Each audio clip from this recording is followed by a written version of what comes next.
পৃথিবী আমার আসল ঠিকানা নয়। মরণ একদিন মুছে যাবে সকল রঙিন পরিচয়। পৃথিবী আমার আসল ঠিকানা নয়।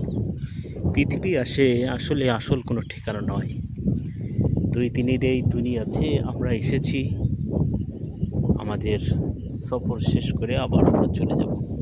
শুধু একটা জিনিসই থাকবে, নেক আমল, সৎ কাজ, এবং এই কাজের হিসাব কিন্তু আমাদের দিতে হবে। যদি আমরা দুনিয়াতে ভালো কাজ করে থাকি তাহলে অবশ্যই তার যা আমরা পাবো, আর যদি কোনো অন্যায় অপকর্ম করে থাকি তারও হিসাব আমাদেরকে পরকালে দিতে হবে।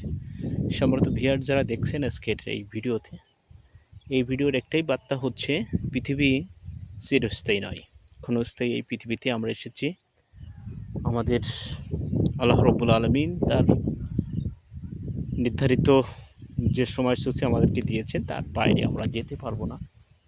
এই সময়ের ভিতরে আমাদেরকে দুনিয়ার চিন্তা না করে আমাদের আখিরাতকে নিয়ে ভাবতে হবে। আখিরাতের জীবন চিরস্থায়ী জীবন।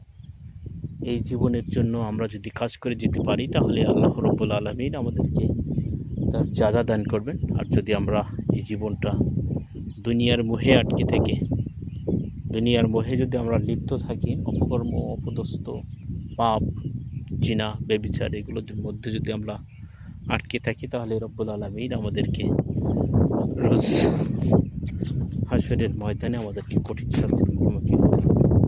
সুতরাং আমরা সবাই যেন রব্বুল আলামিনের সেই দেওয়া বিধান পথে চলতে পারি। আল্লাহ রাব্বুল আলামিন আমাদের সবাইকে সেই তৌফিক দান করুন, আমিন। যারা দেখছেন এই প্রকৃতির লীলাকে আমি দেখানোর চেষ্টা করছি, মূলত একটাই কথা, পড়ন্ত বিকালে আসলে এমন একটু পরিবেশে হাঁটতেও অনেকে ভালো লাগে। পরিবেশটা দেখেন কত সুন্দর সুন্দর, চারিদিকে যদি আমি দেখাই কত সুন্দর একটা প্রকৃতি। সূর্য ডোবার আগ মুহূর্তে এরকম প্রকৃতির মাঝে হাঁটতে সবারই মন চায়। এই জন্য দেখানোর চেষ্টা করছি আসলে কত সুন্দর আবহাওয়া, কত সুন্দর পরিবেশ, সব কিছু মিলেই অসাধারণ ছিল। সবাইকে ধন্যবাদ। আসসালামু আলাইকুম।